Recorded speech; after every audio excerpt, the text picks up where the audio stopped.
Coríntios, capítulo 13, que tem a Bíblia, por favor. Em seguida nós vamos à ceia, uma noite especial, um momento em que, domingo do mês que nós separamos para cearmos. Temos como o culto mais importante o culto de ceia, não desprezando os demais. Em 1 Coríntios, uma passagem conhecida, capítulo 13, versículo também é o 13.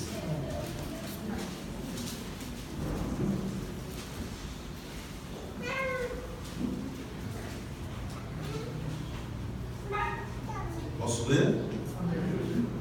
Capítulo 14, versículo, 1 Coríntios, capítulo 13, versículo 13, que diz assim, agora, pois, permanecem a fé, a esperança e o amor.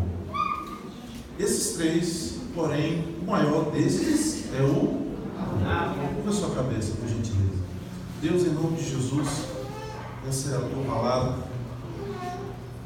que foi preparada para falar aos nossos corações, para edificar as nossas vidas.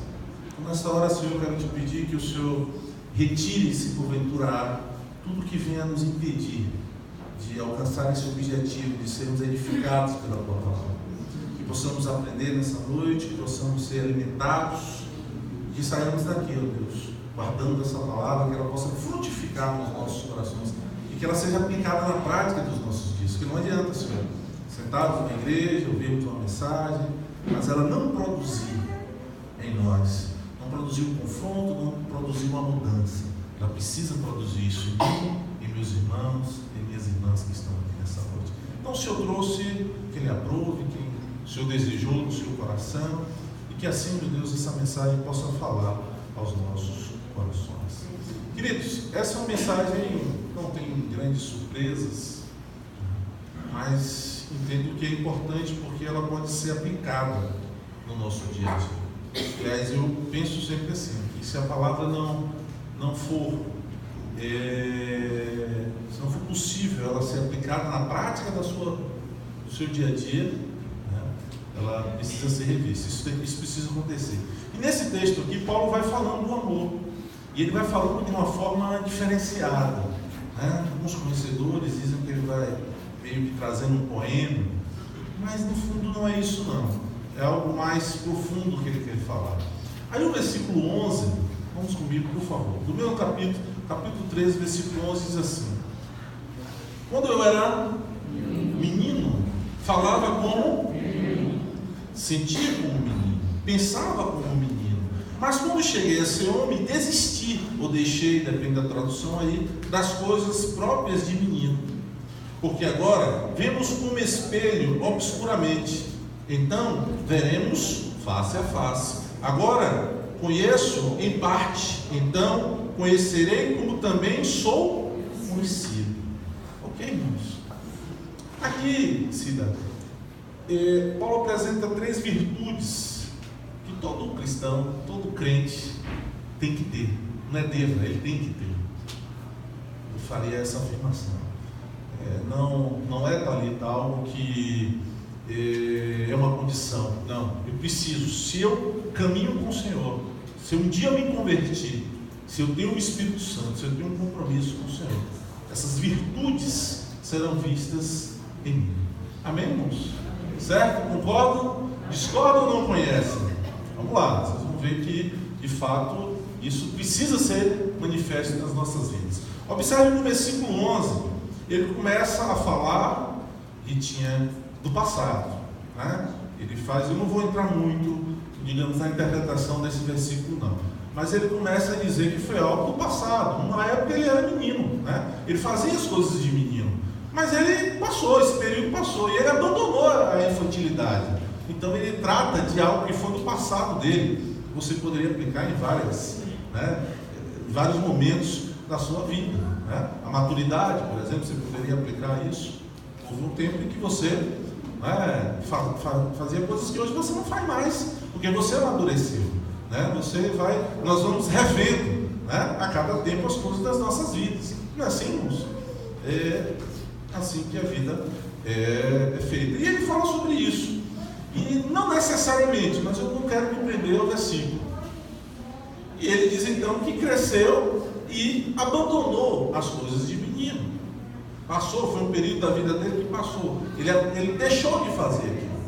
Só que ele chega no versículo 12 e ele diz o seguinte: agora ele fala de um período vindouro. Não é isso mesmo? Ele fala de algo que vai acontecer. Se você conhece ou conseguiu ouvir direitinho, ele está falando de algo que que nós vamos viver, não é isso? Ele diz: agora nós não conhecemos o Senhor face a face, mas um dia nós vamos, assim como Ele me conhece. Está claro isso ali, irmãos?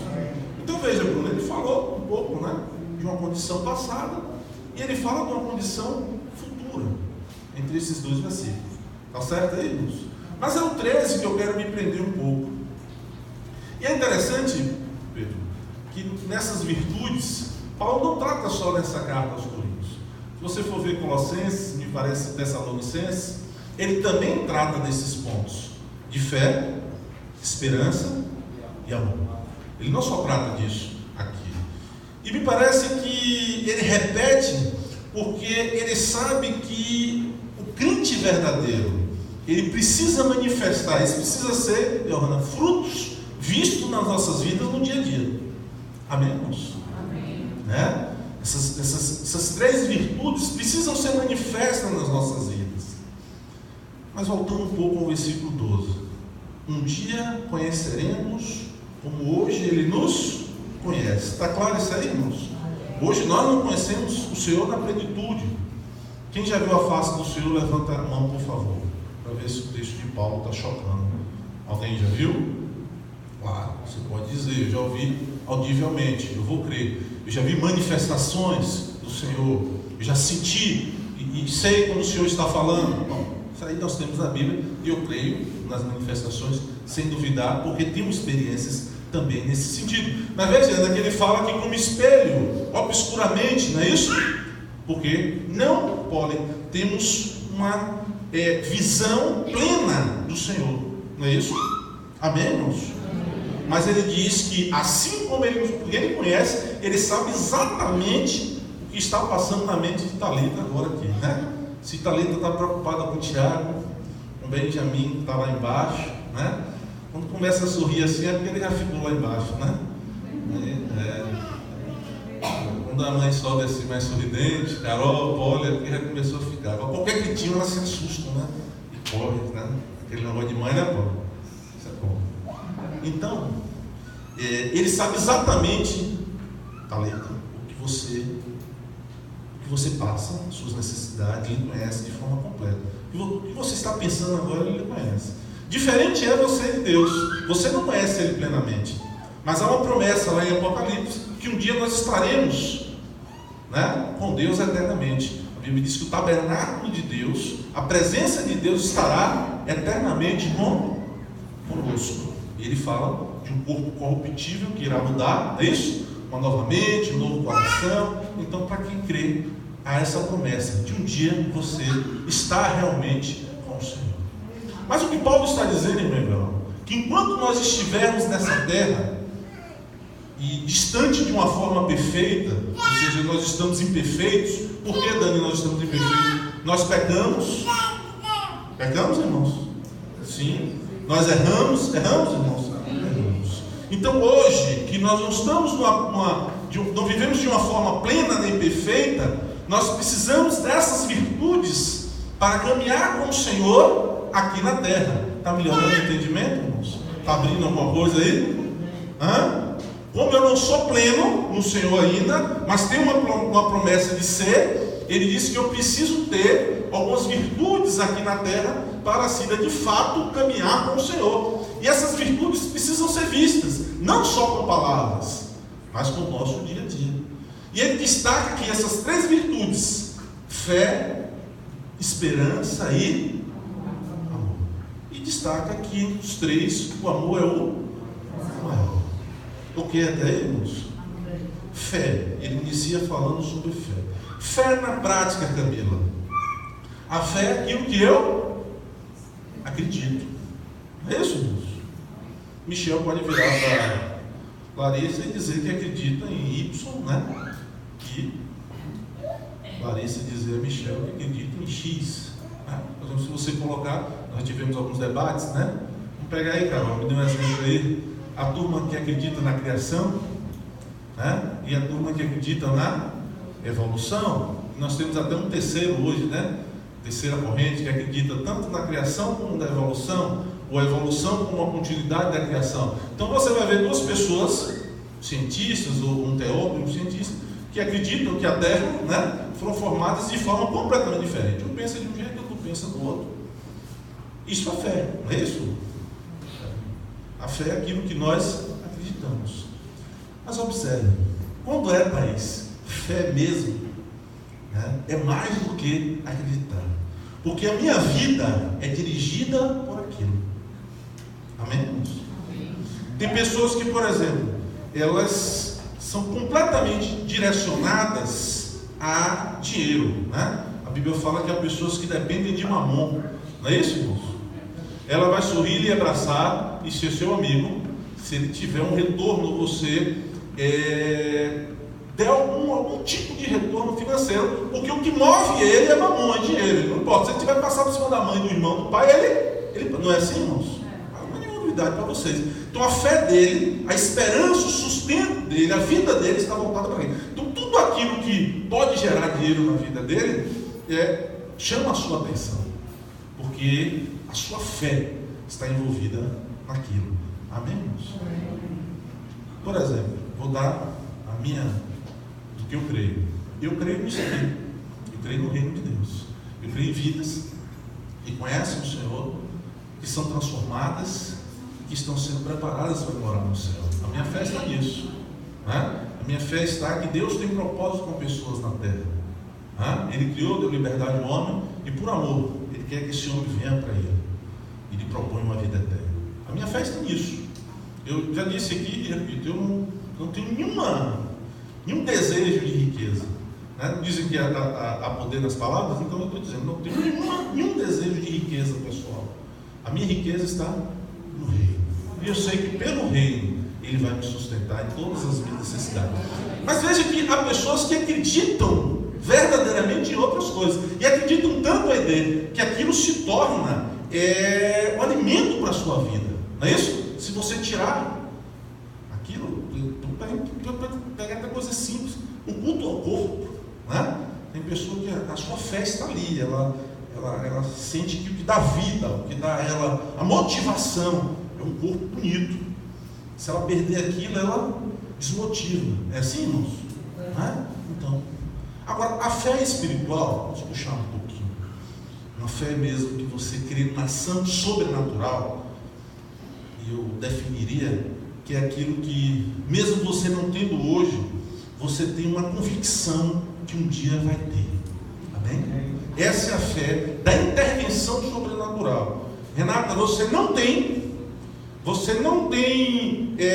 elementos que lhe digam que vai acontecer, mas você tem convicção que aquilo vai acontecer. Amém? Essa é a fé sobrenatural, né? E mesmo que você nunca venha a ter, você nunca deixa de crer. Você morre crendo. Amém, irmãos? Amém. Você morre crendo. Isso é o que a gente... Qual é a definição de fé no Novo Testamento que nós temos? Hebreus 11:1. Não é isso? A certeza daquilo que esperamos e a prova das coisas que não se... Está claro aí, irmãos? Então, mesmo que você, Daniela, não chegue àquele objetivo, você morre crendo. Isso é o que nós poderíamos definir como uma fé espiritual. Amém? Essa é a fé que Deus, Fátima, manda nós buscarmos e exercermos. Vamos lá, só mais um pouquinho. 2 Pedro, abre aí, lá no final, você vai passando para o final. Acharam? 2 Pedro, no capítulo 1, a partir do versículo 5. Eu queria que você prestasse um pouco atenção, porque se você viajar um pouco aí, você vai se perder. Mas acredito que dê para a gente tirar algo interessante aqui. Olha o que diz. Posso ler? 2 Pedro, a segunda carta de Pedro, no versículo 1, no capítulo 1, desculpe, versículo 5. Por isso mesmo, vós, reunindo toda a vossa diligência, associai com a vossa fé. Tem algumas traduções que falam algo diferente aí, não falam? Antes da fé tem o que aí?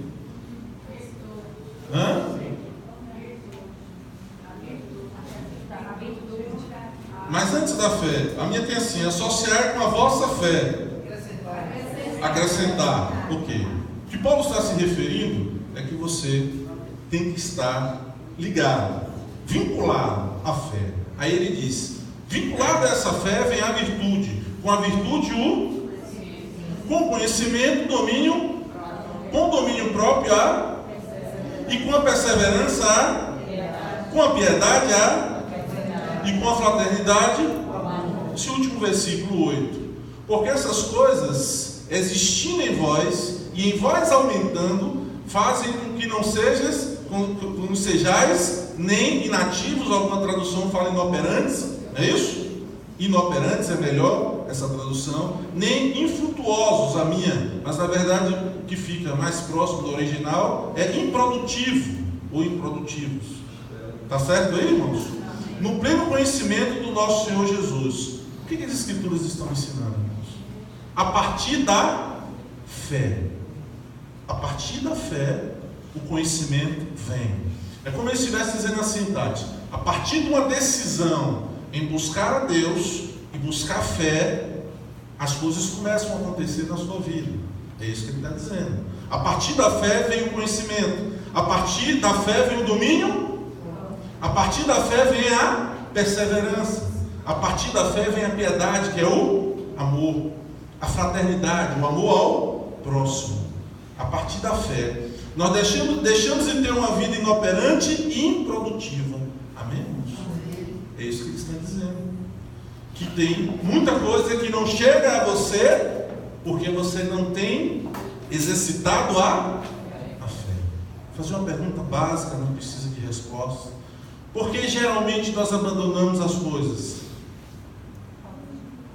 Porque nós deixamos de acreditar.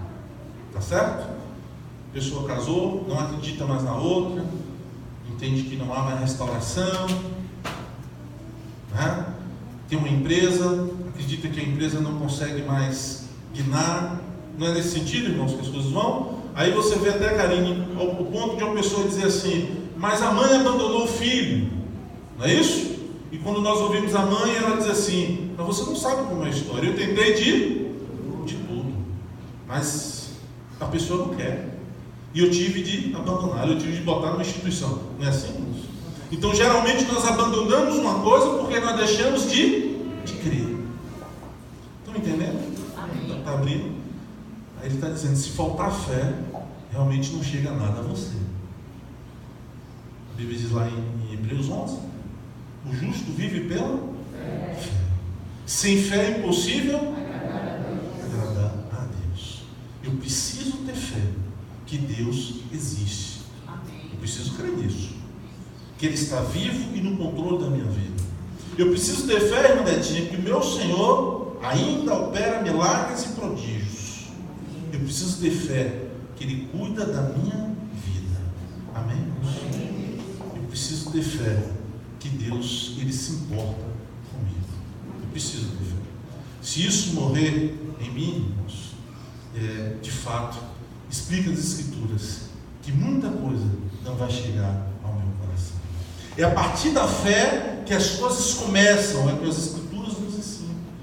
As coisas começam a acontecer a partir da fé. É a partir da fé que todas as coisas são possíveis. Interessante que em diversas passagens de Jesus, Silvano, mesmo ele conhecendo a situação, ele pergunta à pessoa assim: o que quer que eu faça? Não é assim, irmãos? O que queres que eu te faça? Ele sabia a situação, mas ele espera uma manifestação da pessoa e depois a cura vinha. Não é assim? Em diversos momentos nós encontramos isso. Você vê que Paulo, lá aos Efésios, falando do escudo, ele fala do escudo da fé. O escudo, vocês sabem, conhecem, está dentro de uma roupa, e esse escudo da fé vai nos dizer, Nildo, que nós estamos protegidos quando nós temos fé, que muita coisa não vai nos atingir. Se pessoas estão armando contra mim, se pessoas estão mentindo contra mim, se pessoas estão criando situações contra a minha vida, eu tenho fé que o meu Senhor está guardando a minha vida. Não é? Eu não preciso excessivamente fazer justiça, Bruno, porque eu tenho fé suficiente que o meu Senhor me guarda. Não é isso? Porque nem todas as condições, nem todas as situações, Heleno, nós conhecemos. E aí, ele fala desse escudo, e que eu preciso ter fé. Eu sei em quem tenho crido, eu sei em quem tem cuidado da minha vida. Nós vamos lá, porque nós vamos para a ceia. Ele fala então da fé como uma virtude que nós precisamos ter. Sem fé é impossível agradar a Deus. Sem fé é impossível que as coisas cheguem até nós. É a partir da fé, as Escrituras deixam claro que é a partir da fé que as coisas começam a acontecer. Eu não posso perseverar em nada. Você está, Giovanna, aí, segundo, terceiro ano, né? Está perto. Né? Imagine você chegar no terceiro ano e dizer: eu não acredito mais em nenhuma profissão. Né? Eu não acredito que qualquer escolha que eu faça, eu não vou me adaptar. Então, isso é impossível que chegue a você, um desejo de ser um profissional. Amém, irmãos? E é isso que as Escrituras estão dizendo. É a partir da fé que você tem que sua escolha, ainda que o mercado diga que não há espaço, né? Ainda que você veja coisas negativas, mas é a partir da fé que você vai se lançar, perseverar para que aquilo dê certo. É a partir dessa fé que você vai orar para Deus fazer a diferença em você, mesmo que essa área não tenha mais espaço. Amém, irmãos? Estão entendendo? Amém. Então ele está dizendo, é a partir da fé que as coisas começam a acontecer. Eu só posso acreditar e amar pessoas se eu tiver fé. Não é verdade, irmãos? E no mundo que nós vivemos, eu só posso acreditar. Ele fala que a fraternidade chega até nós. Eu só posso pensar em ajudar alguém se eu tiver fé. Mas vamos lá. Aí ele fala que uma segunda virtude que o homem precisa ter é a esperança. Agora veja como as coisas são ligadas, Márcia. A esperança. A capacidade de você continuar crendo. Amém. Esperança é isso. Não é, irmãos? Estou certo ou não? É? É a capacidade de continuarmos esperando. Não é isso, irmãos? Não é? Me ajuda, irmão. Sinônimo de fé. Aí Gabriel está afiado, né? Estudando. O que é que a gente encontra? Esperança, confiança, perspectiva. Está certo, irmãos? Agora, o que me chamou a atenção, Thaís, foi quando você vai no Aurélio, né? E você vê que o antônimo contrário dessa palavra é duro. Olha o que ele bota, olha o que ele coloca: esperança, desesperança, desespero, a perda da capacidade de acreditar. Amém, irmãos? A esperança é a capacidade que você tem de permanecer crendo. É a capacidade que você tem de continuar esperando aquilo que não chegou ainda. E Paulo está dizendo que essa virtude não pode faltar no homem e na mulher de Deus. Estão entendendo, irmãos? Amém. É como ele dissesse assim: se Renata dissesse, pastor, eu perdi toda a minha esperança naquilo ali. É como ela estivesse dizendo assim: Espírito Santo, né? Você não tem nenhuma liberdade para agir em mim. Entende, irmãos?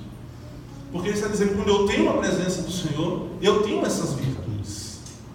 Então, eu teria de ouvir de Renata assim: pastor, está tudo ao contrário, mas eu tenho esperança. Eu estou esperando que o meu Senhor vai mudar essa situação. Em outras palavras, é o que ele está dizendo. E essas são virtudes, Cida, que eu preciso na terra. Porque ainda, entendam o texto, porque ainda eu não sou pleno. Então eu erro comigo, enfim, eu tenho diversas situações. Então eu preciso da fé e da esperança. Não é assim, irmãos? Quantas vezes eu e vocês, nós pensamos em desistir, mas aí a gente diz: o meu Senhor não deixa, não é isso? Está ruim com ele, pior sem ele, enfim, né? Vou para a casa do Senhor, porque o Senhor vai me renovar. Enfim, nós precisamos disso aqui.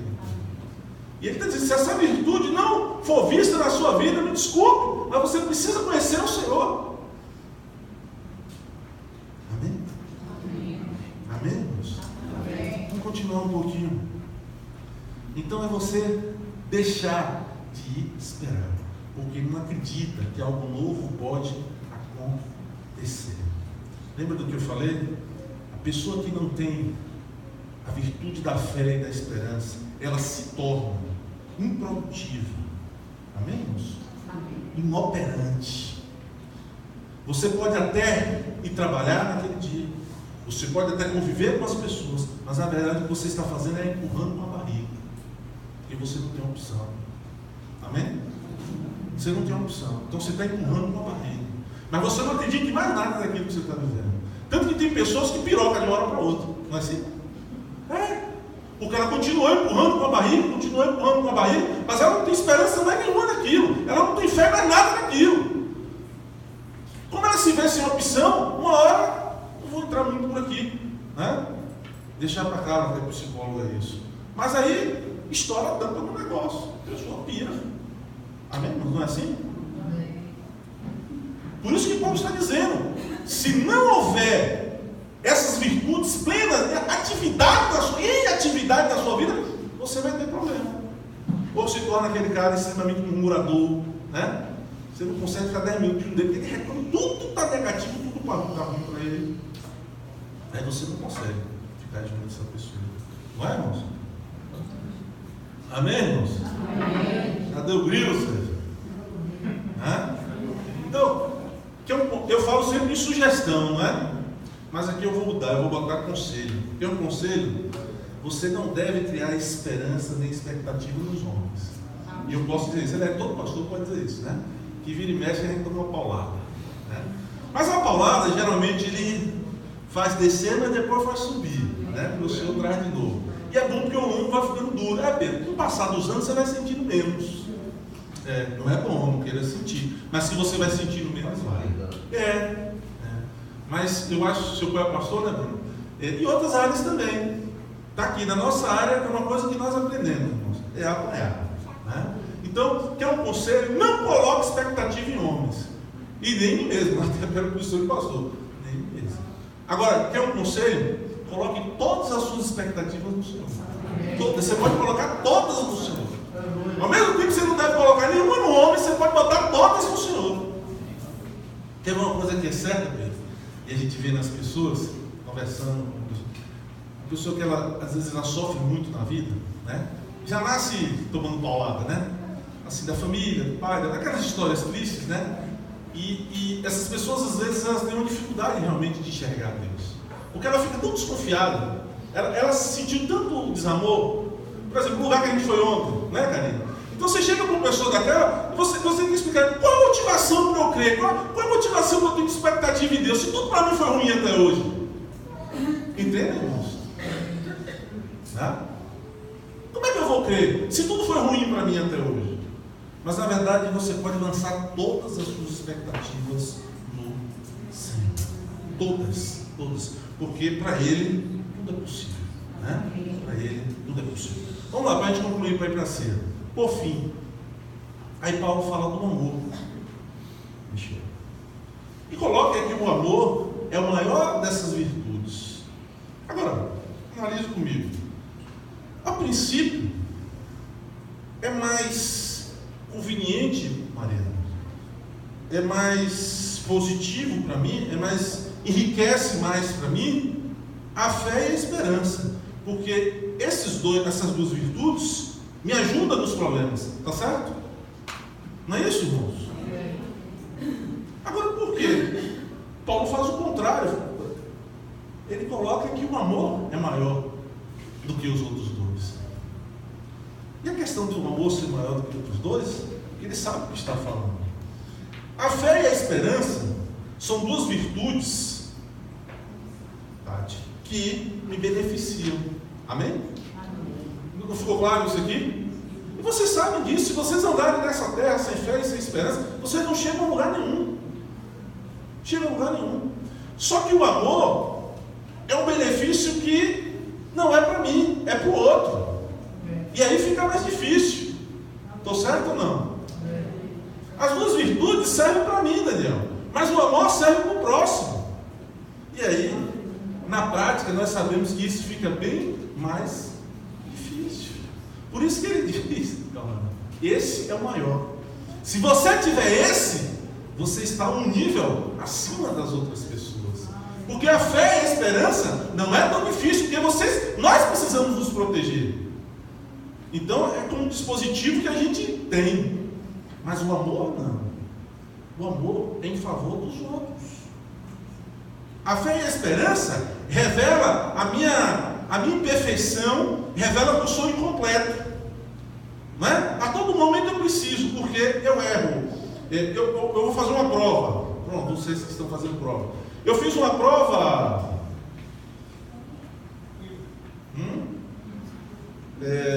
Gabriel, está na escola. Fez uma prova. Tirou nota baixa. Então, Gabriel, você precisa crer que se você estudar, você pode tirar uma nota. Então, não é isso? A fé, a esperança, ela revela a minha incapacidade com as coisas. Não é isso? Porque eu não sou completo. Está certo, irmãos? Eu erro, eu errei com uma pessoa. Então eu preciso ter esperança que eu posso reverter aquela situação. Daí por diante, não é isso? As pessoas erram comigo. Então eu tenho que ter fé, voltar a acreditar naquela pessoa, voltar a entender aquela pessoa. Está certo até aí? Então a fé e a esperança são duas virtudes que me ajudam. Mas quando ele fala de que o amor é maior, ele sabe o que está falando. Porque quando eu consigo derramar amor, agir com amor, eu me sinto mais parecido com Deus. Não é isso, irmãos? É. Amém, irmãos? Mas é uma doação. E nós temos dificuldade em fazer isso. Não é verdade? Nós temos dificuldade em fazer isso. Amém? Por exemplo, compreensão. Não precisa responder não. Mas nós agimos sempre com compreensão, irmãos, com as outras pessoas. Nós queremos que as pessoas tenham ajudar uma pessoa sem esperar um retorno, perdoar uma pessoa. Tudo isso está dentro de uma pessoa que tem a virtude do amor. Mas isso na prática é muito pouco visto. Por isso que ele trata dentro das 3 virtudes que essa é a maior. Rapidinho. Temos 5 minutos ali para a gente ir para a ceia. No próprio capítulo 13 de 1 Coríntios, volta comigo rapidinho. Olha o que diz as Escrituras. Posso ler? 1 Coríntios, primeiro capítulo, agora no outro versículo, o 13. Vamos pegar só os 2 primeiros aí. Ele diz assim: ainda que eu, a língua dos homens e dos anjos, nós estamos estudando isso em Atos, se não tiver, serei como o bronze que soa e como o símbolo que retira. Ainda que eu tenha o dom de conheça todos os mistérios e toda a ciência, ainda que eu tenha tamanha fé a ponto de transportar montes, se não tiver amor, nada serei. Na verdade, isso aqui nem precisa falar muito, né? Porque ele está dizendo: o amor é maior do que qualquer dom espiritual que você tem. O amor é maior do que qualquer talento que você possa desenvolver.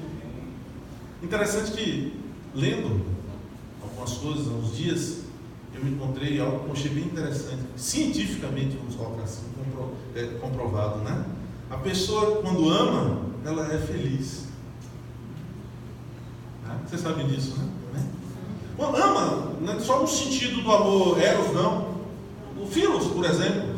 Você ama o filho, né? Ama o que faz. Mas uma pessoa que ama é feliz. Mas pelo outro lado, também se comprova que uma pessoa que não ama, ela é infeliz. E uma das coisas que Deus quer dar ao homem é o amor. Ele está dizendo aqui, ó, isso talvez alguns compreendam melhor do que outros. Às vezes, Daniel, a gente está em busca de tanto poder, até poder espiritual, né? E a melhor parte nós estamos deixando de lado, né? O maior, o melhor a gente está deixando de lado, é desenvolver o amor. Amém? Amém. Nada nos deixa mais parecido com Deus do que o amor. É o que nós encontramos. Aqui na terra, nada se mostra. Então, só para a gente concluir, eu devo buscar fé, porque eu preciso. Eu devo buscar esperança, porque eu preciso.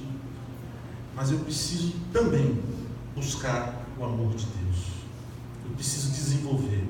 É uma virtude que vai me colocar diferenciado das outras pessoas. Aliás, na prática, no dia a dia, nós já sabemos disso. É algo que diferencia as pessoas, quando ela consegue derramar amor a partir dela. Amém? Mas essa virtude é uma virtude que me coloca muito mais próxima de Deus. E aí, cabe para alguns entenderem, aqueles que já estão um pouco na caminhada da igreja. Hoje, há uma ausência de amor nas pessoas, em que deveria-se ter por afirmarmos, conhecermos e andarmos com Deus. Deixa eu tentar melhorar essa afirmação. Se nós temos o Senhor, somos a igreja do Senhor, declaramos que temos Deus, essa virtude do amor deveria ser muito vista em nossas vidas. Entendemos? Há uma ausência de verdade, de sinceridade, de caráter na igreja do Senhor. De amor, porque se eu tenho amor, eu tenho isso. Eu respeito as outras pessoas. E nós estamos tratando as outras pessoas talvez pior do que pessoas que dizem não conhecer a Deus. Então, essa virtude maior está em extinção dentro da igreja. Essas três virtudes, entendam que é para aqueles que se dizem filhos, servos do Senhor. Amém? Para concluir, chama a irmã Detinha e diaconisa Detinha, a pastora Carla, as duas para me ajudar na ceia, e a gente já entrar na ceia.